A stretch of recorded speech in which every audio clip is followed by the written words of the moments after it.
Goa Organics వారి skin care, hair care, wellness products కోసం AP, తెలంగాణలో డిస్ట్రిబ్యూటర్లు కావాలను వివరాలకు స్క్రీన్ పైన ఉన్న నెంబర్కి కాల్ చేయండి. పార్లమెంట్ ఎన్నికలో 85 ఏళ్ల వయసు పైబడిన వారితో పాటు దివ్యాంగ ఓటర్లకు ఇంటి నుంచే ఓటు హక్కు వినియోగించుకునే సౌకర్యం ఎన్నికల సంఘం కల్పించింది. ఇందులో భాగంగా మే 13న పార్లమెంట్ ఎన్నికలు జరగనున్నాయి. ఇందుకోసం ఎన్నికల అధికారులు ఏర్పాట్లు పూర్తి చేశారు. అయితే మహబూబాబాద్ పార్లమెంట్ పరిధిలో ఉండే వృద్ధులతో పాటు దివ్యాంగులు ఇంటి వద్ద నుంచే ఓటు వేయవచ్చని ఎన్నికల అధికారి భగవాన్ రెడ్డి వెల్లడించారు.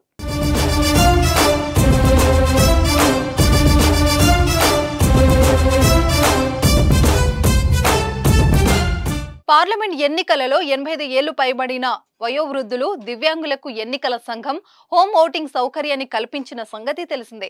అయితే మహబూబాబాద్ అసెంబ్లీ నియోజకవర్గంలో హోమ్ ఓటింగ్ కోసం 347 మంది వృద్ధులు, దివ్యాంగులు దరఖాస్తు చేసుకోగా వీరందరూ ఇంటి నుంచి తమ ఓటు హక్కును వినియోగించుకుంటున్నారు. ఇందులో భాగంగానే మహబూబాబాద్ నియోజకవర్గంలో వృద్ధులు, నడవలేని దివ్యాంగులు తమ ఇళ్ల వద్దే ఓటు వేసే ప్రక్రియ ప్రశాంతంగా కొనసాగుతుంది.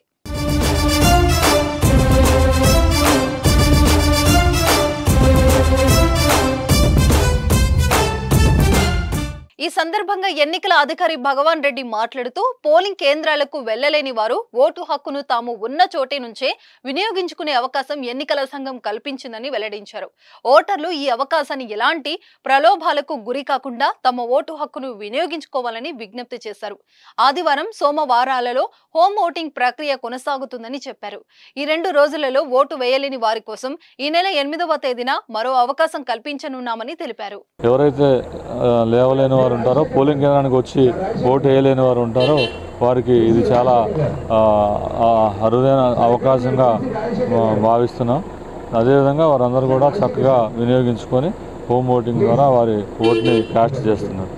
ఇక్కడ మనం ఏర్పాటు చేసిన ఈ 13 టీముల్లో కూడా ఎవరికి ర్యాండమైజేషన్ అయ్యే వరకు ఇప్పుడు పోలింగ్ ప్రక్రియ ప్రారంభానికి ఒక 5 నిమిషాల ముందు రాజకీయ పార్టీల సమక్షంలో మనం ర్యాండమైజేషన్ చేయడం జరుగుతుంది.